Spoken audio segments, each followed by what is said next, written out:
Welcome, everybody, to episode 12 of My Hero Analysis Beyond, the MHA Rewatch Show with me, Tom DeGrazia, and Steph Bear. Yeah. The screen is reversed, so I'm always like, yeah. I'm like, nope, that's not right. She's over here. So, yeah, how you doing today, Steph? I'm doing all right. It's been a pretty good Saturday. Besides, it's been dumping up here, so raining nonstop. So You don't understand, as a Southern Californian, how much I am jealous of you with rain. That is like as mythical out here as snow, pretty much. Although we get... Yeah, somebody mentioned the other day, they're like, well, in California, we don't get green. I'm like, if you go far enough north, you do. Yeah, it's crazy because, if you think about the size of California, I feel like we've talked about this before, but whatever, we're going to do it again. The size of California versus, like, if it were transplanted on the East Coast, you're talking like 3/4 of the entire eastern seaboard as one state. So yeah. Think of the change between Maine and South Carolina, which, some of our regulars are from. Mm-hmm. Speaking of, how's everybody doing in the chat? I see some good stuff going on, talking about Revoltex in the chat, because last week we had a Revoltech Helmite. Yep. Yeah. It's funny. I know Dan got Deku today, which is great. My figure of the year. So now, I don't care what comes out between now and the end of the year. It's not going to be tough. I've got to be pulling up the screens. I'm not even doing that. I'm not even doing my job. Distracted. So, yes, I'm all sorts of distracted today. Anyway, let's just jump into it. Hey, you know what? Dan saying North Carolina, get it right, snappy snap. I at least got the Carolinas. I was trying to basically pull the difference between Maine and South Carolina, so further south. I was just going to pick a random southern state, but I chose the Carolinas. Whatever. All right. Anyway, moving on. Yeah. Take it away, Steph. So when you messaged me about this, you're like, the beginning of this episode is absolutely absurd. It just so happened that I'm reading the manga and I just passed all this part too. So when I saw it actually animated, I laughed pretty hard because we're all talking about just women's costumes in like comic books and stuff and everything. And They had this actual show on it where they have Mount Lady and Midnight at the same time, both discussing if their outfits needed to be sexy at all. And I laughed because Midnight has a very good point about how clothes get in the way, and she's trying to explain that society makes that word on her outfit. It's more for utility. Yep. And then Mount Lady basically is like, oh, that's just because you're old school, giving us. I mean, you could be whatever. You don't have to be that much skin. Basically throwing her under the bus. Yep. And then they get in a fight over age. It's funny. It is. It's really funny, especially because they do show off Midnight's first outfit. I don't know if we have a screen of that here. Yeah. And it's great because it's not. Yeah, here we go. It's very revealing. And in the side manga Vigilantes, they show the outfit that she had as a student prior to this outfit. So you could imagine if this is the evolution of the next one, how risque she even started at. And it's really funny because, Midnight's powers, basically, she needs to have part of her skin, showing. Yeah. I don't know if she could excrete her pheromones from her fingers or from her face or things like that, but she always seems to rip off a little bit of her shoulder. Yeah. So you'd think that it maybe comes up from, just the upper arm area or something, which, again, she could be wearing a tank top. But, hey, I'm not going to judge, It's supposed to work better on males versus females, so I think that plays into it too. I do, yeah. Look at her, so. I think that's part of Midnight's entire shtick is, she's the R-rated hero because she wants you to want to be close to her, be encapsulated by her presence, so she can easily capture you with the pheromones. And I believe. It's funny because in episode Deku, I think she's in the third episode tonight, 36. They just talk about how she puts people to sleep. I believe she has more control than just that. I think she could also do other like slight variation control, like laughing gas at a dentist. I think she could also give you that effect too. I forgot where I was going with all that, but it does play into her costume. But it is funny because it's Mount Lady does not need to be in a skin tight costume. No. Maybe, because it could be the whole size control thing. They have to make something out of her DNA, like how Maneta's gloves. Yeah. Yep, and a character that we'll meet much later on, his entire costume is made of like his hair. So it's interesting when they go into that kind of stuff in the costume. So there could be something to say for Mount Lady's costume having to be skin tight just for the stretchy ability, something. Who knows? But yeah, it was just a really funny thing. And I love that it starts with Maneta being like, so incredible. Just because I think they were fighting at this point, and there was like, you're ripping my costume, stop it, like all this stuff. And he was just like sitting there studying because he's got all the little flags and everything, which we get to go on to later that he's not like stupid. So it's just like, he's just sitting there watching it move. He is what he is. But it's funny too because this is right after he did a internship with Mount Lady, which he seems to have a little bit of PTSD from. So I would have thought he was a little bit less, infatuated with her. But I think just the sight of two of his favorite lady heroes clashing was a little too much for him to contain himself. And we go back to class at this time, and I think this is when they're kind of announcing the final exam coming up. So they have a written exam, and then they have a surprise part of the exam. And I think this whole episode part was just them going through who's like number 1 to 20, because there's 20 kids in the class. Yep. Who's ranked what level. Love that. Yeah. Love that. And I love that even as characters like walking in the background, they just have that bubble above their head showing what number they were.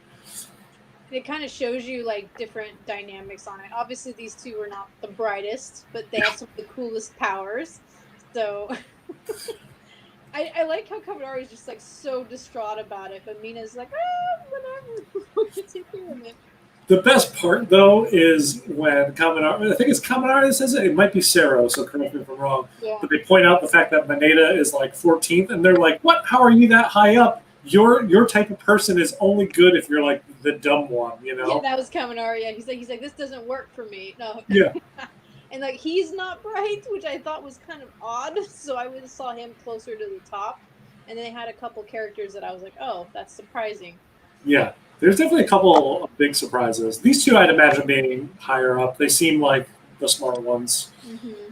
But mainly just because they're quiet, and I always just assume, I guess in high school I always assumed the quiet kids were always the smart ones because they're very much like diligent on what they're doing. But No, I think Maneta's number 9. I think that's the next one that we have. Yeah. He's like mid.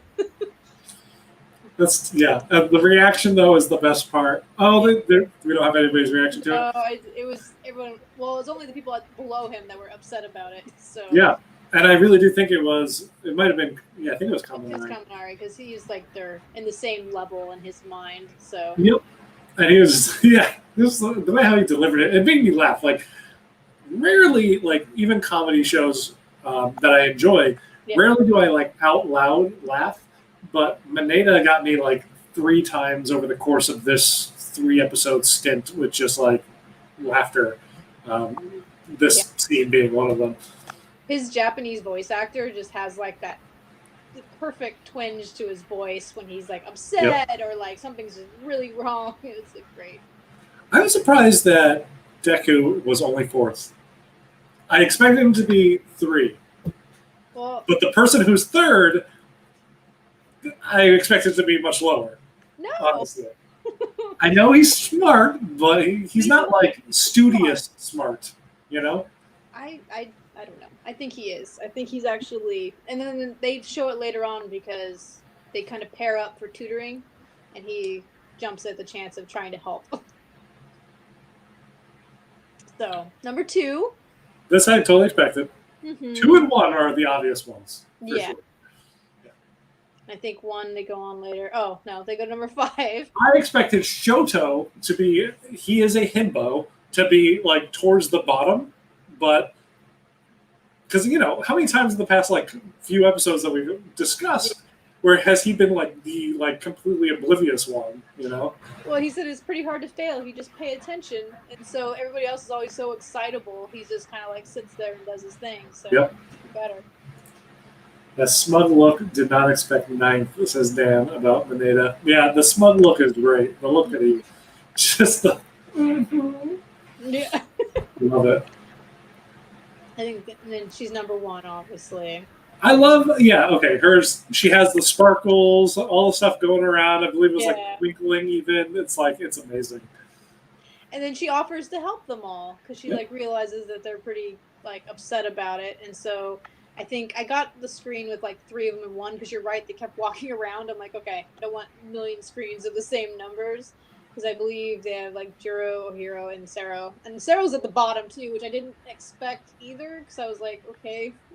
Sero does strike me as someone who I would think would be higher, but perhaps that's why they gave him such a plain look to be like, he's not the smartest, he's not the dumbest, but he's down there. Yeah.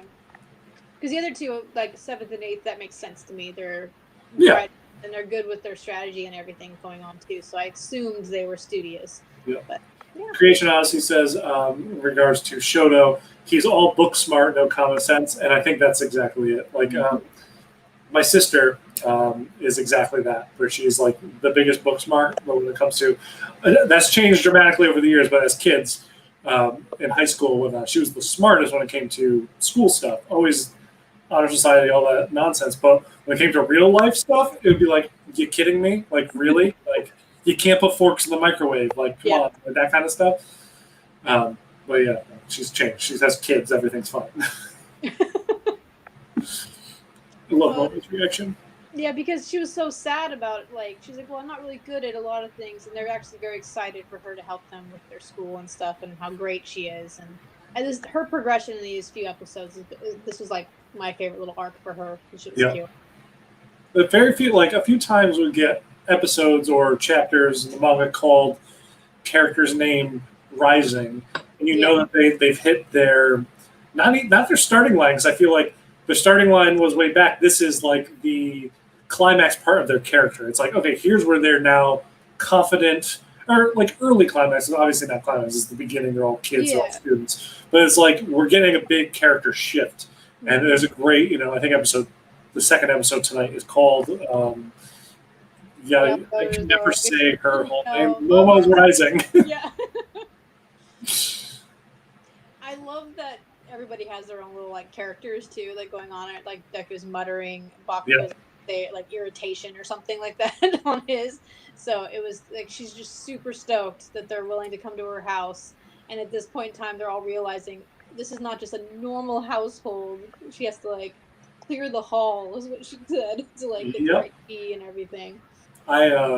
It's funny. Like I never known anybody in my life that was like this level rich. Until I moved out to Los Angeles, and then I met somebody, and then like didn't know, was invited over to their house, which was their parents' house. There were kids still living with, not kids, they were like out of college kind of thing. And I walked up, and I was at the outside of the gate, and I'm like, this is the side of a mountain. Like what am I looking at? This is like a complex. And I was like, had the same reaction. So I was like so in line with the kids in this situation. They're like, this is okay. Bizarre. Yeah. And then they can't even like feel bad about it because she's so cute about wanting them to come over and being so welcoming about it. It's like it's adorable. Their faces were so cute here too. Oh, and then he's number 15, and so I was laughing about this because he's like, "Hey, talking about like if they want to go over to Momo's to study, basically, kind of thing." And then Bakugo's like, "Oh hell no, you're gonna come. I'm gonna help you." Yeah, I could do it too. Want me to beat it into you? Yeah. I did not expect him to be third. First time I watched this, because I mean, up until this point, they don't paint him as that type of character, right? Granted, he's very skilled in terms of practical. He got one on the written exam and the practice test to get in, didn't he? Yes, but you don't know in terms of like what the written exam actually is, like you don't know if it's like just about hero stuff or if it is about, all course curriculum kind of thing. They are very clear that this is everything. This is like a real school exam.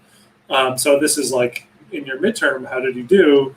And he got third. I was like, wait, what? He's above Midoriya? Like I expected Midoriya to be higher, but I think it's always like a running thing. That might also be in middle school. They were like neck and neck for top of the school. I could see it being like that could be why he's so aggravated with Midoriya the whole time. Yeah, that's true. Articulator says Bakugo I would expect to be like 8th. Yeah, honestly, I would accept like 5th or 6th, like even not that far down because, clearly we'll see him over the course of this series be very smart on his feet. And, with that comes obviously intelligence. But yeah, it's a shock. I like it. It's deeper introspective into his character, which is great. Creation honestly says, I really want to meet Yo-Yo's parents. I wonder what they're like. I would love to meet her parents too. Yeah. Especially with like the teas and like how important tea is to that family and how like rare tea and all this stuff. It's interesting. This made me laugh when they reveal his and he's like, what? Yeah. Just like the darkness comes over his face, like the next one. I like the Shoji's 10th too, because I wasn't expecting him. Like him and Sero, I would assume were going to be flipped. So yeah, that's true. I would expect him to be a little bit further down, only because they paint him as the strong guy character. With his t-shirt arms ripped off. Yep. Oh. Dan says he looked up the teas and they are expensive. That's really funny. But this cracked me up just because of like he clearly assumes like this is if you put yourself in the situation they don't actually have the blocks over their head saying what number they are, so he's just saying like what are you trying to say? But I'm guessing things got posted where everybody is and they all probably remarked where he was, but he's trying to play it off like you don't know what number I am. What are you trying to say? Yeah. Completely. Oh. These two were pretty much as I expected them to be. Well, I expected Froppy to be higher because she's very studious and very like ahead of everybody on a lot of things. And Ochako is like she means well, but she has a lot of common sense. Maybe not so much book smarts. So she's kind of like in that practical sense. And then I think the Invisible Girl too. I couldn't grab hers. What number was she? 11? I think she was 11. Yeah. Or 16. Never mind. Oh, is that what she is? 16? Yeah. Oh wow. So yeah, I actually didn't expect her to be too bright. No. She does not talk like she's the brightest twig in the bunch, Dan says 18th is a lucky number. You go, you're perfect. Yeah. Okay. Cling on to whatever you need to cling on to.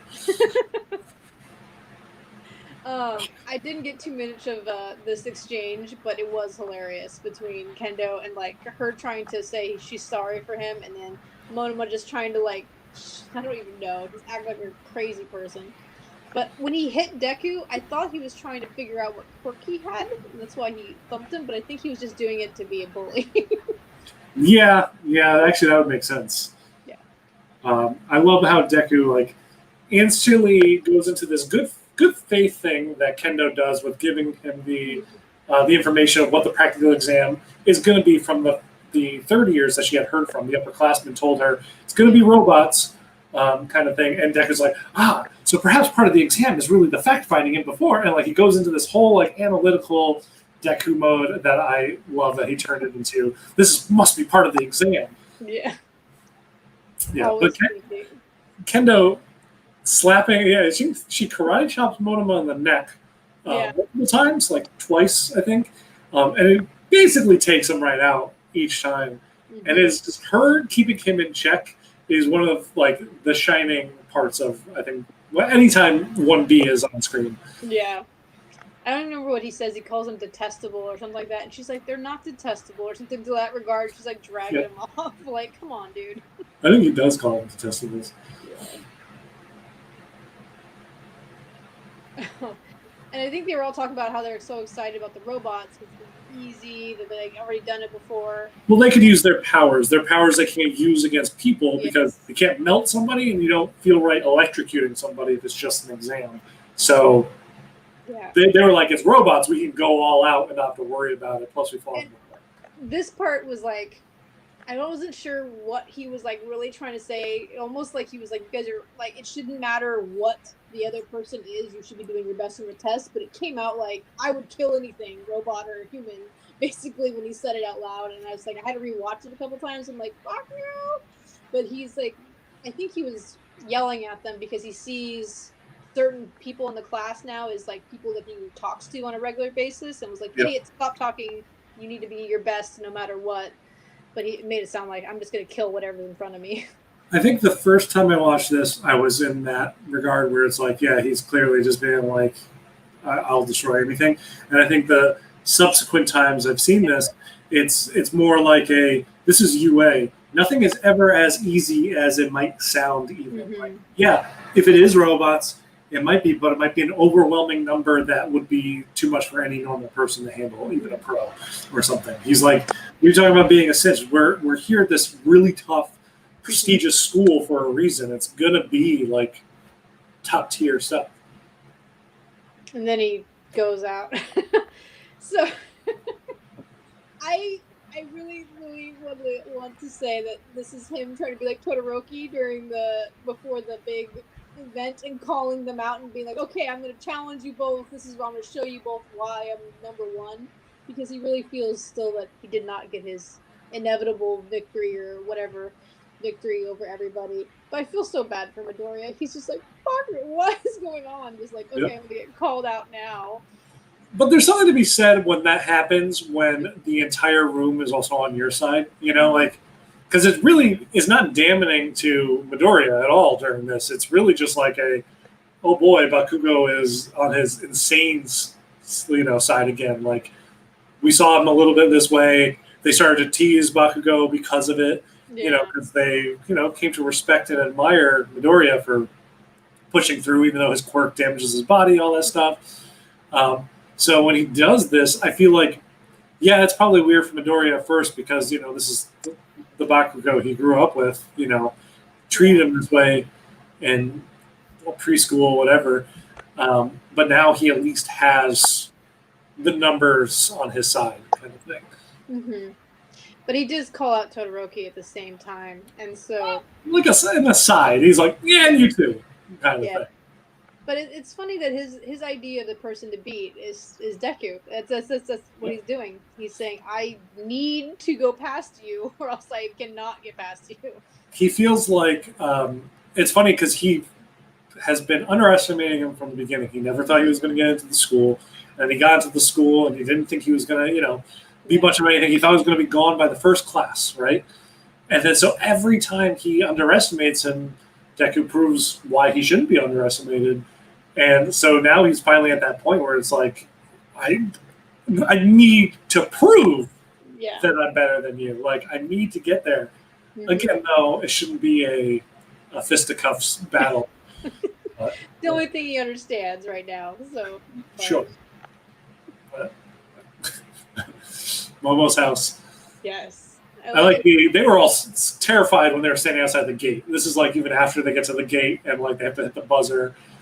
And they let him in because they show that her house is an entire like city block. It is like the wall goes for miles, and they're all like in super casual clothes. Like I think like just in a white undershirt basically, and they like show up and her house is this fancy. She's like got a tea cart. And, her house reminds me of the entire Soma estate from Fruits Basket. It's like that is like a city of itself. It kind of seems like that's what Momo's just her house is. Mm-hmm. But yeah, like I love their outfits because you feel like if they knew they were showing up here, they probably would have dressed up.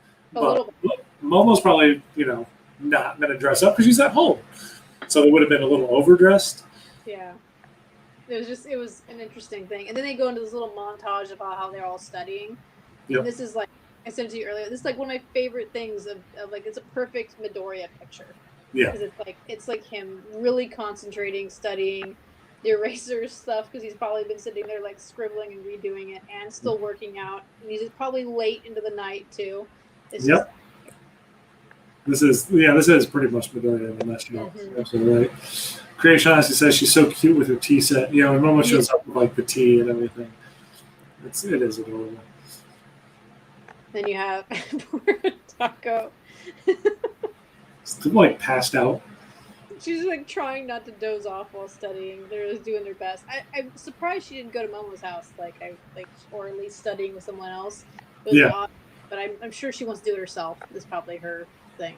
It's like a driving passion for her now, I think, to kind of prove it to herself that she could do these things. Yeah. And I wasn't sure. He's just running and timing himself, I think, or else he's studying something on there. Wasn't sure what he was doing. I think he's training for the physical right now because he is number 2. You know, it's just like Momo. She probably doesn't need to study. She's helping the other kids study, but she probably has it all like locked down. Mhm. Him as well. He probably knows everything fine. So he is just out there trying to make sure he does better on the physical part of the exam. Yeah. I think they're at a restaurant and like the waitress is like, you're beating your friend. But the thing is, I think Kirishima like is now used to this, so Yeah. it's like he understands that Bakugo is trying to help. At least he's got the book rolled up like that's. I figured it was gonna get stuck in his hair. I was like, Bakugo, come on. It is great though. They have a great like bro fellow Romance, yeah. I didn't want to say bromance, but yeah, because you know there's enough of that online if you want to go Yes. down that Yeah. path. But like their friendship is one of my favorites, just because like you know Mhm. Krishna, like yeah, he's getting beat over the head, but as you said, like he probably sees it as like yes, he's making me more manly by like you know making sure I get this right, and you know he's just being very stern, and Krishna just respects that in a weird way. I think he also understands that Bakugo's being endearing in his own way. Like right Yeah. now, taking the time to sit there because Bakugo usually wouldn't care about anybody. He would just go home, study himself, do his own thing. But he actually offered to take the time to help him. So He didn't just offer; he kind of demanded. well, Yeah. You know, in a Bakugo way of offering, I guess. she's so cute. Her little glasses. She looks like she's gonna go horseback riding. I know. And I just love how like Kaminari just doesn't get it. He's got his head in his hands. He's like freaking out, and poor Mina's just like, I have no idea what's going on. I'm just gonna fill in these bubbles, Yeah. which I know we're gonna get to it, but after the end of the test, them Mhm. thanking her and their reasoning for thanking her, be like, I at least didn't leave any blank. Like, Yeah. oh boy, never leave questions blank. Always at least put something there.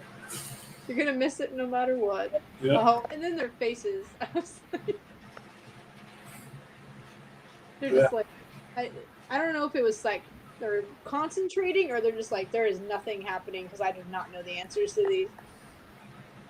You kind of have to hope that Krishna does really well in the written because poor dude does not do so well in the practical. Mhm.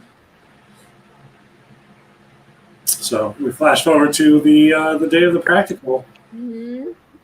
And they kind of find out what's going on.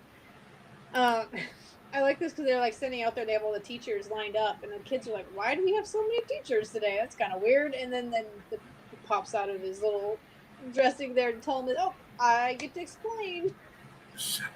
These two are adorable. This is like an ongoing sight gag where they have the principal always kind of hanging out inside of Eraserhead's like coils. Yeah. And it's just like, it's really funny because you would think that Eraserhead would absolutely like despise it. But upon reading on various things, you find out Eraserhead he loves animals. Like animals are his favorite thing. And so he probably on this like weird level adores the fact that the principal like wants to hang out like that. I don't know. It's funny. It's funny. It's cute. I think later on they make the comment that he's actually a softie and that he just has like this harder out exterior because he does show it quite a bit later on. And from this point on, like he gets kind of more teacher-esque and very like endearing with the kids. And then there's like, we're gonna fight 2-on-1 against the hero, and I was like, oh gosh. It's great to see 13 again, though. I forgot that she appeared during this, or I don't remember what that whole resolution was to that, but because like I forgot like the last time I went through this, you know, 13's entire self gets torn to pieces from Warpgate, and like you know, it's just great seeing him, her here, them, they. Mezu. Let me mute my thing. Forgot to do that. I just like the way this looked too, but he's trying to explain how they've been decided already paired him up against people that are going to be bad for them, I guess, to help challenge him a little bit better. And so, yeah, they were a little devious in their setup of who goes against who, but like they had to be. Like again, this is UA. They're trying to make the best heroes they possibly can, and as we'll find out in just about a second, they're the teacher's way to make sure that it's safer for the kids is just to make the kids stronger, and this is clearly the best way to do it. Oh, and then they find out who they're teamed up with, and this part made me laugh. Like, just the way they look at each other, like, really, like, even in their own minds, they must be like, really, guys? Like, you don't know this is going to be a bad idea, and then they have to fight All Might, too. His entrance here, even though I knew it was coming, because, I've seen this stuff so many times, it's just like, I don't know why, still got goosebumps just by the way how he entered the scene, and, like, he stands, like, in front of them, and it's just like, both of these two kids, like, number one hero. He's the number one hero. Yeah. And it's almost it's an honor that they get to fight him, right? Yeah. Like little do they ever think they would be on the stage to fight their idol, and yet they have to fight together. The two that just don't get along whatsoever, and that is by design. Yeah. Yeah. All Might wasn't with them either. He wasn't with the teachers. He's like standing on top of whatever building they're in front of. Flips down in like this grand entrance, which is just only him, because the principal's like, who's gonna fight these guys, like they didn't already know, and he just comes down. It just made me laugh. I love it. Just the next one is their reaction, which is like, ah, because they're both like, okay. It's great. They have such a good battle. Next week is going to be a great season finale. Mm-hmm. They have likes hamburgers. Yep. Can't find anything wrong with that. Me too, Kaminari. Me too. I don't think I've ever had natto. I don't think so either. Just stuff good. I would have expected them to put her likes as breakdancing. Yes. But maybe later on we'll change. Yeah, maybe. Then you kind of go through all the screens of who's fighting who, basically. I always love these types of screens, like the versus screens in video games. Yeah. I love Cementos. He has such a great look. I really want a figure of him. He'd be an adorable Mendo. Let's be completely honest. And he has just such a great blank look on his face. It's amazing. I love his little cement little ponytail. Yeah, it's adorable. It is great. It's just, He also doesn't look like he ever really has to exert himself to do his power, which I think they comment on a little bit. It's hard not to get the fire in everybody's face. Yeah, that's all right. His name is it Ectoplasm? Yeah. Okay. Which is gross. He has such a cool look. I need to see him without his coat at some point. Because, he never uses his hands. I'm does he even? Legs too. He does have little pirate peg legs. Yeah. Yeah. But I'm does he have arms and hands? Yeah, neither do I. I forget this teacher's name.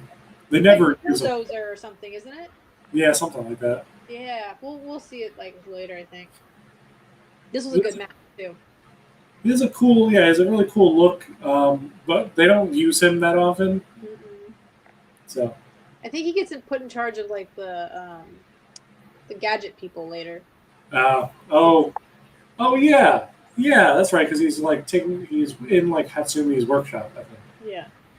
Oh, that could be not later. That could be his actual job. So we don't see him with these kids. I saw it was just like that fight is like the greatest thing ever too. This was That's pretty great. good. This is a good one too. It's funny. I wonder what their reasoning was for putting Aoyama with Ochako.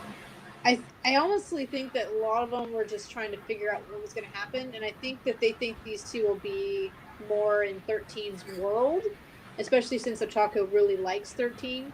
I think Aoyama was just like that kind of throw her off because there's always one person in class that she doesn't quite get along with yet. Well, I don't think anybody, like, as we'll see when it comes to the pre-planning, everybody's kind of conferring with their partner, and she couldn't even if she wanted to with Aoyama. He beats the march of his own drum.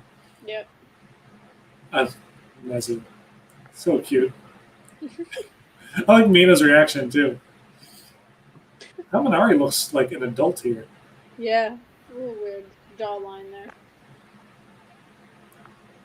This is a great one. What a good team up, too. Mm-hmm. I got after these stills, Jiro says something to President Mike, and his reaction to her comment was the greatest thing ever happening in this episode. Good. I need to see what you're referring to, so I remember.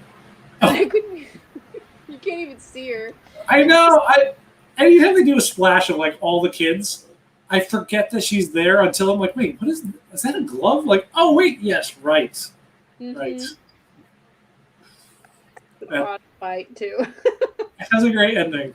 Yeah. I like it. That's good. Zero has such a cool look. Yes, he does. The tape dispenser helmet. It's very good. Yep. But I don't know. I think that if you didn't know his ability was tape, you wouldn't instantly know it was a tape dispenser. But the second you did, you'd be like, I get it now. You know? It just looks like a cool helmet. I also just love helmets like that.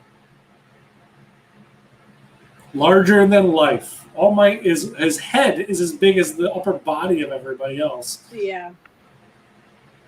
This is the match of matches too. It's a really good one. Also, it's when these screens were popping up, it was one of those times when I realized I'm like, oh, Studio Bones weren't really on your A game with this. I would have just expected at this point, why not just use Horikoshi art for these splash screens because they would look a lot more dynamic. Because that drawing of Deku kind of looks like it was originally this big and they blew it up. Bakugo too doesn't really. There's no definition to his nose.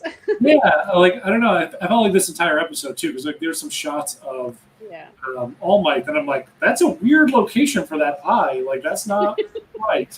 And I'll forgive it because if you watch other anime series like Dragon Ball or Naruto, they switch animation studios every episode. So we do get Studio Bones in every episode, which is we're blessed by that, because they're so good and consistent that when they do drop a few bombs, I'm like, you're forgiven. It's fine because you're usually so on your A game. Yeah. Oh, that's right. Because she says that it's almost not fair, 2 against 1. Yeah, how it's going to be too hard for him. Yeah. And he's just, what? The way he says it too, because hey girl, watch your mouth was in English. Love how they put the 2 bottom classmates on the same team, not balanced. It's balanced in a specific way. You have to think about their power set too. It's they both have the same weakness is how they're seeing it. It's they can't use their ability against humans without tearing them apart. So it's a good one for them to, be partnered together to be okay, you both problem solve this together kind of thing. Spoiler alert, they don't, but And also they don't want to put them with one of the higher ones because then they're just going to pull them through the level too. Yeah, exactly. I think it was balanced in their own specific way. Because Bakugo and Midori are also 3 and 4. Momo and Todoroki are pretty close in scores and stuff like that. So leave them to fail. It totally didn't have. They even said it wasn't just placement in terms of grades. Mm-hmm. It had to do with interpersonal relationships. It had to do with ability types. It had to do with weaknesses and strengths, and they factored in a whole bunch of stuff. And honestly, I think that a lot of the teams are really well balanced in specific ways for what the teachers are trying to teach them. That is. And so this part was when they were explaining that they could run away and get actual help, or they could capture the villain. And so they call these three out, and they're like, so that way you understand that you should have done this before. So we're gonna. But it's almost done in a way where they're like celebrating these three, because to the rest of the world, besides the four people in that room, because Aizawa is the one who says this, and Aizawa shouldn't have known. I don't believe he should know. I think he's talking maybe because he thinks they went and got Endeavor. Yes, that's exactly it. He's like celebrating them for doing the thing that they totally did not do. No. Yeah. Because, Aizawa shouldn't know. I believe it's just the few people that were involved in the incident. Did Gran Torino must have told him? He'd had to tell him. Oh, yeah, no, All Might knows. Because not only that, but like, Deku, I think, would have told him everything. He drank his blood, all that stuff. Yeah, we had that whole conversation, so clearly he knows what happened. That's good. I didn't really get this because it just makes I don't know if it makes their arms heavy or is it supposed to suppress their quirks, like how it worked with everybody, because they all have different types. Did you not watch Dragon Ball Z? I was trying to figure this. I did, but I was trying to figure this out in this term. I'm like, okay. So, all right, they're ultra compressed weights. So yeah, that makes everything heavy. So it makes their movements hard, so they use more stamina. So like anything the pros do, it's like trying to swim in swampy mud or something like that, right? While they're trying to also fight these children, they have to wear, which it wouldn't affect someone like the principal who is inside a giant, mech or something. Yeah. But it is going to affect like any of the fighters. Mm-hmm. I don't know if ectoplasm, if his clones had it or not. I felt like just the main one did. Yeah, which, I mean, it doesn't. The clone definitely had a bunch, yeah.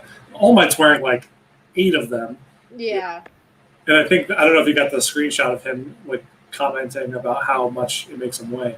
I don't remember if I did or not. I remember getting this one because Midoriya's face is priceless, thinking about Hatsume and like how she made these, so he knows that they're super tough. It made me laugh. I also love Deku's reaction, which is Hatsume. Yeah. It's like, what? It's that girl. She's crazy. Crazy Ozzy says this past Haiku episode was outsourced and it's terrible. I haven't watched this week, so that's so sad to hear. Is it not? I haven't seen it yet either, but I heard some bad things about the art and everything too. That's a shame because that show is like usually so top tier. Yeah. I did notice that. Sorry to diverge for just a second. Whatever. It's our book club. We can do what we want, right? Exactly. That season, I think it was actual season 4, wherever the one where, God, what's his name? The main character. Hinata? What? Hinata? Oh, yes, Hinata. Thank you. Yeah. Sorry. Hinata going to, and he's like the ball boy. Like the animation style, like it completely changed. And I really liked it. Like it was a really weird, drastic change. Like his facial expressions were all different. The whole animation style was different. But when it came back for this part of the season, it looked like it was back to the original art, which was still phenomenal. I loved it. So it's a shame just to hear that this past episode, not great. But anyway. Jay's in too. Yep. Hey, MJ. What's up? Oh, hey. All right. Let's. Oh. Yeah, I missed All Might saying, "Oh, these are kind of heavy," commenting about it. But later on, that they get a chance to watch, or they can go and meet with everybody. And so Midoriya and Ochako end up looking, and Midoriya's like, "Oh, you didn't want to go talk it over with your partner?" And then she just points out that there was no real point because he's just looking at himself in the mirror, trying to show off his new cape. Yep, posing. I feel like this is what it must be like to talk to Dan in real life. He's just constantly in front of the mirror, checking out something.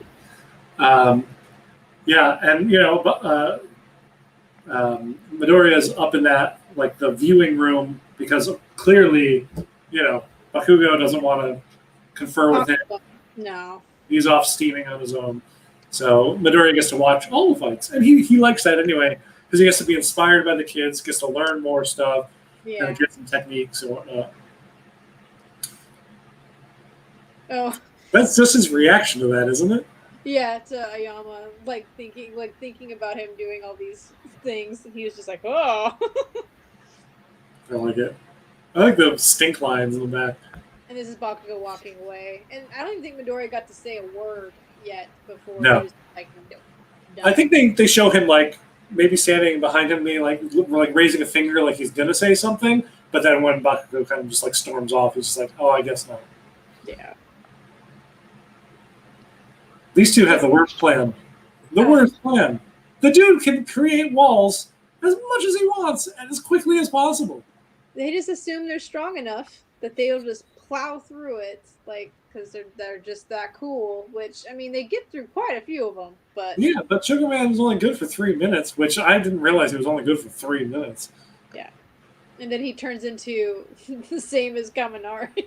Yeah, it's just like out of it. And I like how like he has them on, right? So obviously he's gonna stand there, but all he's doing is just making the cement do the work. So it's just kind of like, okay. He doesn't need to do anything, really. But, you know, if he did have to move, it would have slowed him down a little bit. Mm-hmm. But his power set means he doesn't have to move. No. And yet somehow he's still jacked. So I wonder if he can, like, maybe his whole body is cement and he can kind of create himself to look however he wants. In which case, perfect quirk. I'll take that. Thank you. But otherwise, it could just be like maybe he's just tired of being so sedimentary all the time that he just works out a whole hell of a lot. Maybe. I like too that they're all talking about it. And Ochako's super excited about them punching through the walls, and Deku's like, "No, they're never going to win this way." And then I think it's a battle of attrition, is what he calls it, like time management. They just keep coming. Yeah, and then Kirishima realizes it too late. Yes, he does realize it, but he realizes that acid hardening is gone. Yeah. James says, "Punch all your problems," which is exactly what these kids are trying to do, but to no avail. Yeah, he doesn't get yay. He just gets the "I'm sleepy, I'm tired." Yeah, but he just sits there and suffocates. So I was like, great. Oh man. So he like encloses them in cement and then basically takes all the oxygen out of it. Yep. And the first team up loses. Mm-hmm. And I think Deku even comments like, "Oh, these are going to be really hard. Like they're going to be." And then they go on to this, and I liked their reasoning around the table, kind of like when they talked about like. I don't think they actually talked about this. It might have been in the manga, not actually in this episode, but the nurse lady talks about how this is all for Tokiyama because Froppy doesn't really have weaknesses, but she can aid in helping him grow from his. But we will learn at some point, if we hadn't already, that fire is a pretty big weakness for Froppy that I'm shocked they didn't exploit, because she basically becomes completely incapacitated when there's fire around because she's a frog, and frogs being cold-blooded, like too much heat just like shuts them down. So yeah, but it was a great team up, and I love how their abilities, they worked them out together. Like they had this great plan. Froppy's powers are gross, but also great because it makes for some really cool visuals. But then you think about what's actually happening, and I'm like, do I really want a tongue wrapping around me and trying me places? It's cool. Nothing to say to that. Nothing to say to that, but I mean, I really like their teamwork too. They seem to work well together, and it did show that Dark Shadow was doing a lot of the work for him and Froppy was there to help him move around and move himself around. So hopefully he'll be able to use his own self more. It also showed a little bit of his weakness, which he'll work on coming up, is close combat. He's done a lot of range stuff. He hasn't really figured out a way to battle close. And, what's great is this series, these kids are learning, they're training. He will pick up some techniques as things go on. And this is probably one of those matches that taught him that he needed to work on that. And it's great. And, it's also one of those episodes where we kind of definitely get to see that Dark Shadow is its own personality. Mm-hmm. So it's kind of like he has like a twin brother living within him kind of thing. Yeah. And it's interesting to watch it kind of play out. It's almost like the the person he wants to be. And I think, does it end right? No, it doesn't end right here. We're going to the next one. So it keeps going. I know what the first screen is. It's the title screen for it. Yeah. Articulator says, gets to make himself look however he wants. It has a solid rectangular head with a man bun. Cementos, I have questions. Hey, you know, the dude likes square walls. That's what he makes. Yeah. Maybe he's a minimalist. Maybe he likes cubism. You know, I don't fault anybody for their likes unless, it hurts other people. And his whole man bun aesthetic hurts me zero. So I'm down with it. I think it's adorable. Yep. I wonder why her name isn't Floppy. That just sounds not good. That's probably why. MJ says, love this team up. A demon-ass twin brother. Yeah, his twin brother could, Yeah.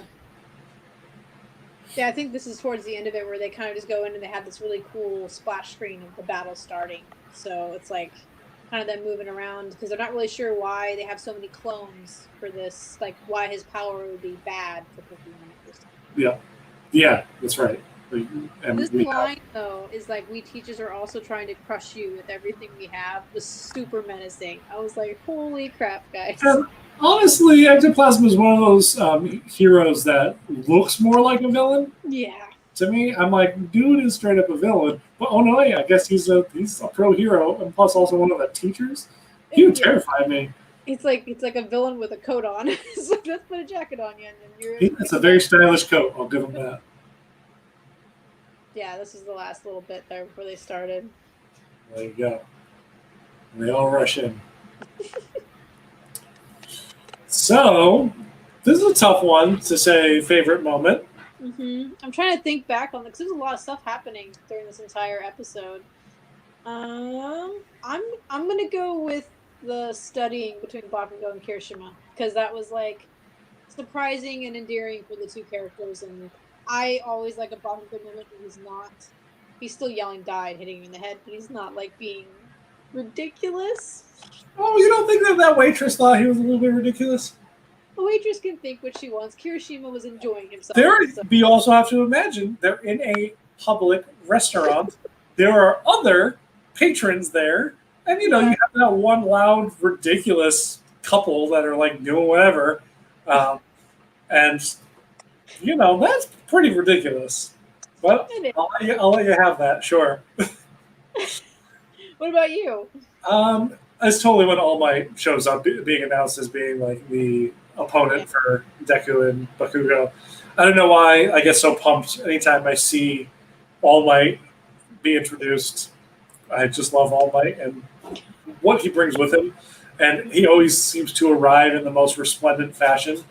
And, it's funny because it's like, you think about a character like Superman, will you add in like the flashy showmanship of an Aoyama who wants to be like, look at me, and you just dabble that on top of a Superman, and then you have All Might, and it's just like what a weird combo, but I like it.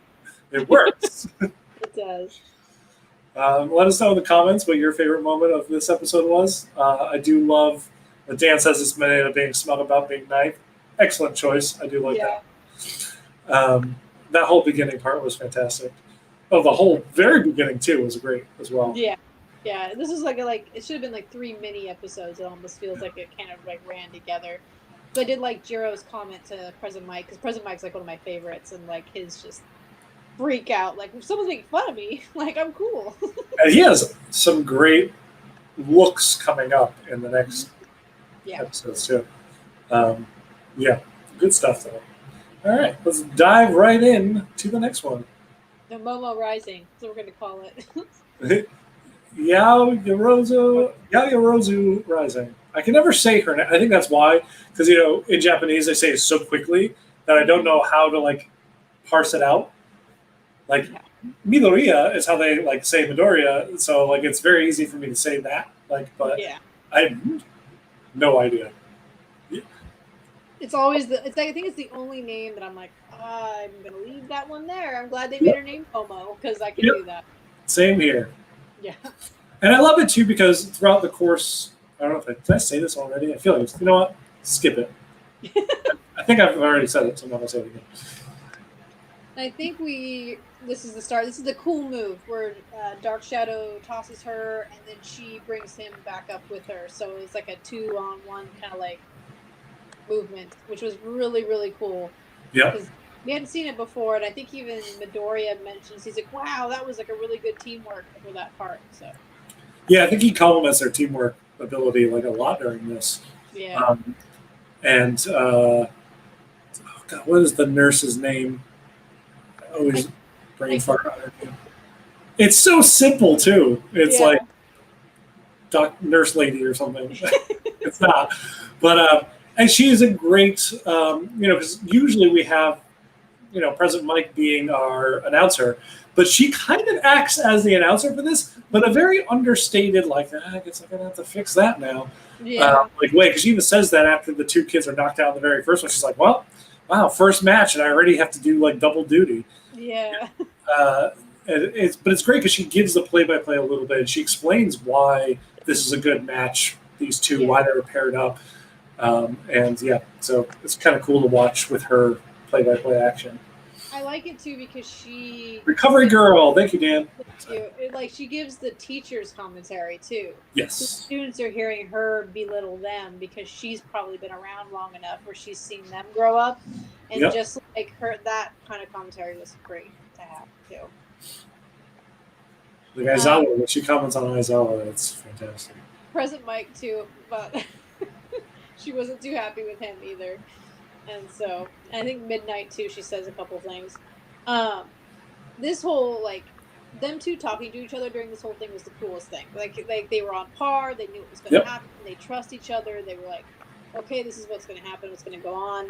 And they were right because I think Recovery Girl mentions that Froppy is very calm and very level headed, and that can aid in a situation like this. So even if you're kind of off, she has that presence about her. It just brings it all back down and kind of, And I think this is even them. He's trying to figure out. He thinks they're both so strong and so cool. What could they even get to improve on? And then I like she just like calmly like says it. Like he has worries about not having range, close up attacks. He has a bunch of range, but no. It's funny because going back to her name being Recovery Girl, I think the reason why I can never remember it is because she is an elderly little woman. So her being Recovery Girl, I'm like, yeah, I could see her naming herself that when she was 16 or 17. But it's hard calling her Recovery Girl because, she's like Recovery Grandma now or something like that. Yeah. I gotta remember it. That's such a cool drawing. Yeah. It's really it. Quirk clones. Not that he's like vomiting. Like the way he makes them is the coolest thing ever. He doesn't just clone himself. And he pulls. Is it cool or is it disgusting? Oh. Column A, column B. The way they shot this too, because like everything was kind of like moving around as fast as they were doing things. It was the coolest. Yeah. So I think she just throws them up. Like she keeps them very mobile, which is great because at this point in time, he doesn't have the mobility. She is a great. There's a term for that type of person in like video games where they're really an assist character, right? Where she's so strong as an assist character that she makes the fighter be like twice as efficient. And she's great for that because, she even helps out in terms of winning this with a very special technique that she doesn't want anyone to see. But like all of her abilities are great assist abilities. And she's great on her own. I mean, we've seen her fight too. They have like when she goes for that winning move, they have like this. I didn't get a chance because it was so quick. They show her like take something like and really quick. The motion of her following it, I guess is the word for it. But like during this part, right before he came up, she like sticks her tongue out really quick, and I was like, oh, that makes sense. Oh, really? I thought she did it at the very beginning of the fight. Like before I think she did it later, but she like does this weird tongue motion like right before this happens. So I was like, oh, maybe that's her like thinking. Maybe. I mean, that would make more sense to me because like why store those handcuffs in your stomach at the very start of the fight if you don't know how it's going to go? Yeah. But the second you see this, you're like, things aren't going to go so well. Let me do that so I don't get knocked out of my hand. It just seemed like it was like a really short burst. It was crazy. But this was then they're stuck inside of him too. Like I don't understand how his body materialized enough where he was like part like a cement object. Yeah, I guess he can that stuff that he regurges out to make his clones. He could also make it malleable in a way and kind of capture people. It's just crazy. And I like how like Tokiyami's like, this is a great quirk, like going off about it, like talking. It's funny. And then his look on his face while she's like, don't watch me do this. He's like, I'm gonna watch you do this because I want to know what's going on. She's like, no, it's unsightly. Please don't look. Yeah, it's really gross. It's funny. It's a good moment. Because also at this time, Dark Shadow is down below fighting Ectoplasm to kind of keep him at bay, kind of keep him distracted. So it's like a good way of like distracting him while she gets a second to do that. Yeah. They call up Dark Shadow to get this. Let's see. So I looked up her name, literally just Floppy with a Japanese accent. So Hiropi or Floppy, I thought it was a pun on Furo, which is type of bat. It's on water. All right. Did anyone catch President Mike saying Ectoplasm can produce more copies after? Yes, that was a weird thing. He went from 30 normally to 36 after he does karaoke really well. But it's only after he does karaoke well. Yeah. He says. Yeah. It's funny. Which now I need to see Ectoplasm doing karaoke. Yeah, and I don't know how they figured that out. So President Mike... President Mike, I bet, talking about drinking. Yeah. That totally strikes me as like, teacher's night out kind of thing. Yeah, and then they hook it on his peg leg, which made me laugh too. I was like, they're not really capturing him, but okay. But look, he's got his leg up that high with those, cuffs on there too. So. Yeah. I can take thighs. Oh, things. I was just looking at his thighs, so I said thighs. It's all right.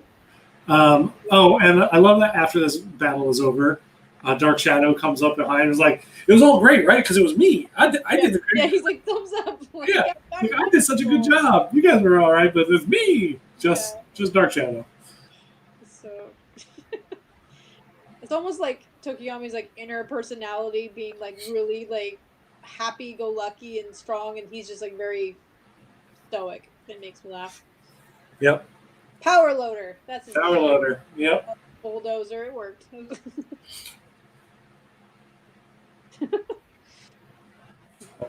James is talking about Persona and karaoke building. Good stats. Same way in the Yakuza series. Mm-hmm. You get points for karaoke. He looks more like a kangaroo like that because Ida's helmet. Yeah. Little ears. But what did he say when this? He said the same thing like in Dragon Ball Z when they do their little. He didn't say merge. He said something else. I can't remember what. Fusion. Fusion. I think it was fusion, and it just made me laugh. I was expecting them to him to be standing on his shoulders or something like that, and I was like, oh, I remember this now. They have a really cool the animation of how they win. Yeah. Beautifully done. It's so cool looking that I would think that. Ojiro is going to puke after something like that. Yeah. Oh, so, we don't. Pretty much, because this time he's going really fast because they're trying to go faster than the holes being buried because the power loader is basically making all the ground uneven. So as they go along, they're setting off stuff. So Ida's fast enough that he's like, I'm going to take Ojiro with me and make sure we have everything okay. But they get to the point where the power loader guy comes out, and he's like, okay, what are we going to do? And he uses, I think, one leg. He's like, wrap your tail around my leg. And he basically spins him. He does a reciprocal extent by just, putting all of his gas into that one leg. It does a super corkscrew, to the point where you start seeing them spin, and it spins so fast that it, goes to this tiny little dot in the center. And then Ojiro just comes launching out of it at, the screen, and it's great. Yeah, it could have went horribly wrong if he went launching down to the ground. He even had enough, where he wasn't, dizzy because he hits Power Loader away as he tries to fight him on the way out. And then he lands over there and wins. And then we find that that's the next scene is him going, class rep, he's super proud. This guy was, so great for him. And then Ida's buried in the dirt, and even like Midori's like, "Wow, Ida's so cool," and then they have his head. He's like, I can't get out." And he's like, "Well, that's kind of uncool." And it's funny too because like at this moment, Power Loader is complimenting Ida on how quickly they won, and also that no one got injured, but he's buried in dirt. Yeah, and Ida's character is so great because he doesn't care how uncool he looks. He knows that it's going to be the best way to win and get everything done that he needs to accomplish. So, Likes apples. He has a shadow-like monster inside of him that he can change shape elastically and fight with him. So it is its own monster-like entity. mm-hmm. I like that his birthday's almost Halloween too. That is pretty great. I didn't even notice that. Oh, so it's coming up. Too bad we don't have a figure to take pictures of to celebrate his birthday. Maybe they'll release one. Oh, they won't. I loved hers was likes reading. Yeah, because she has to do it all the time. Yeah, but I mean, sometimes you wouldn't think that they would like that, but she does. She's very like, geez, so smart. This is a very Stain-like pose. Yes, I almost think that he took it from Aizawa because like the way he is at night and the way he moves was very Stain-like, which means Stain came afterwards anyway. So yeah, very. Yeah, this whole watching Aizawa move around the stage was like the coolest thing that I've seen because you don't really know how he fights crime. You know he's cool. You watched him fight once, but this is actually hanging from the power lines and going like he's crazy. Daredevil. He's Daredevil. That's the thing. He's running on power lines, hanging from stuff. He's awesome. And his coils act like billy clubs. Daredevil's one of my favorite Marvel characters. Aizawa's one of my favorite My Hero characters. It kind of makes sense. It's so cool. Yeah. He's got a bunch of the things on too, which he's moving fast anyways. Moving very fast, and he has a ton of them. I didn't even notice that he had 8 of them on there. Yeah. Wait, no, actually he has 16 of them. I think. Maybe a little less, because his legs I only see 1. Mm-hmm. So at this point in time, you have Todoroki and Momo right now is feeling down because Tokoyami just won. She assumes it's because he's really strong, just like how she ever thought it was going to happen. And Todoroki's like, well, I kind of have an idea. And she basically says, okay, well, do what you want to do, because she doesn't feel herself as being... She's not confident. No, not at all. And anything that she's doing, which is throwing them off. And so he's like, you need to be making something so we know when Aizawa's around. And I think she's like making those little, I can't remember what they're called, little Russian missing dolls. And she's like putting them in her belt. And I always, until I rewatched this, I'm like, why is she just putting it, like carrying it? I thought she wasn't going to litter or something. It was like one of those things. And she's like, and then they realize all of a sudden, they're like, oh crap, the dolls aren't coming out anymore. And then he's like right there. It's just the coolest thing. You'd actually think, Momo can create stuff. Yeah. And she can create little things, probably a whole bunch. But she does expend lipids to do it. So you would think that someone like Shoto, if he balances both sides, right, he can just keep one arm frosty until all of a sudden it's not frosty. Like, his plan didn't make sense from the beginning to me. And Momo clearly had a plan. It looked like she was about to say something, but he wasn't looking, and he just kind of said his plan, and she just went along with it. Because, as Aizawa says, like, ever since the tournament, she kind of lost her own confidence. And I don't think Todoroki's used to fighting villains that are not head on, because he's sneaky and he moves around and he has like this thing where he takes away your powers. So it's going to be. He's used to relying on his powers, as pretty much was referenced even in the Stain arc too. So. I think after this point he captures him, and I love this because he's like, "You can't hold me up here forever," and so he throws like little sharp objects, little caltrips. Yeah. He's like, "Try getting down now." I was like, "Well, you're being a jerk." I love that because, the first time he suspends him up there, you're like, "Dude can just burn or ice himself down there. That's fine." But then the fact that he throws the little ninja caltrips down below, They're like, oh well, or he could just fall and stab himself a bunch of times. Yeah. So it moves him to stay up there. He thought it through, and then I think like Aizawa this whole entire time too, and they go over it. He's just trying to make both of them realize differences in their styles too. He's want to make Todoroki realize that he's to listen to other people basically and kind of rely on something else. And he's trying to help Momo just get back to where she was at. I think he even referenced that she's 15. He needs to help her.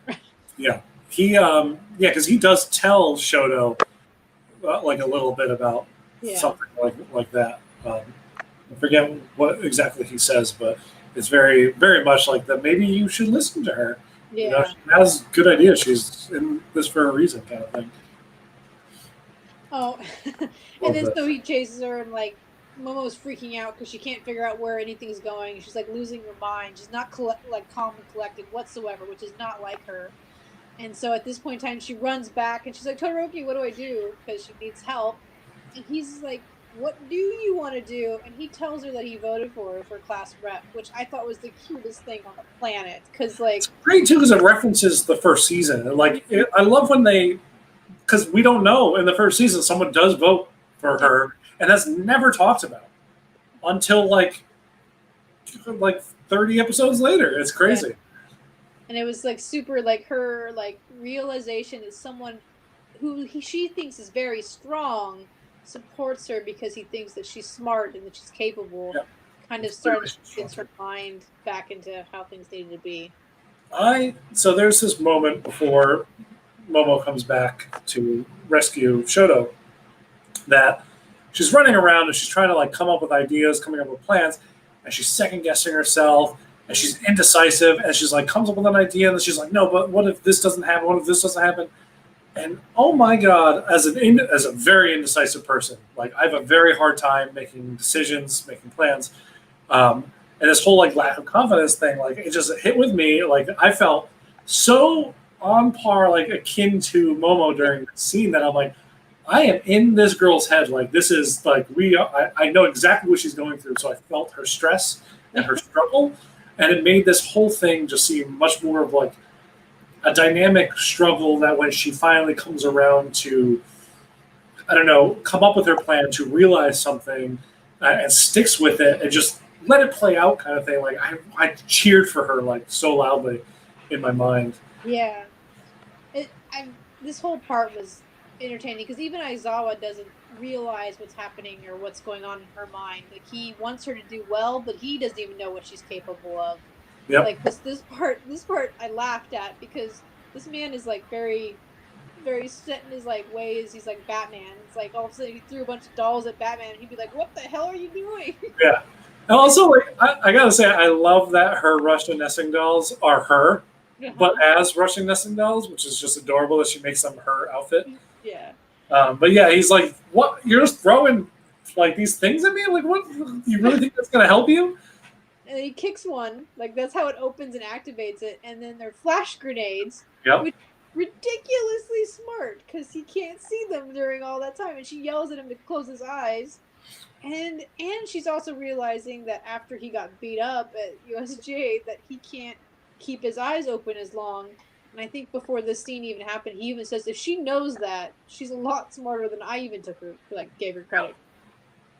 Yeah, because no one else at this point has noticed that because we also haven't seen him fight or anything like that. But she maybe noticed that he's putting eye drops in his eyes a little bit more than he used to or something like that. Or maybe like, because, he likes to, when he chastises his class, he wipes all their powers. So maybe that doesn't last as long as it used to or something like that. But yeah, she's picking up like all these small cues.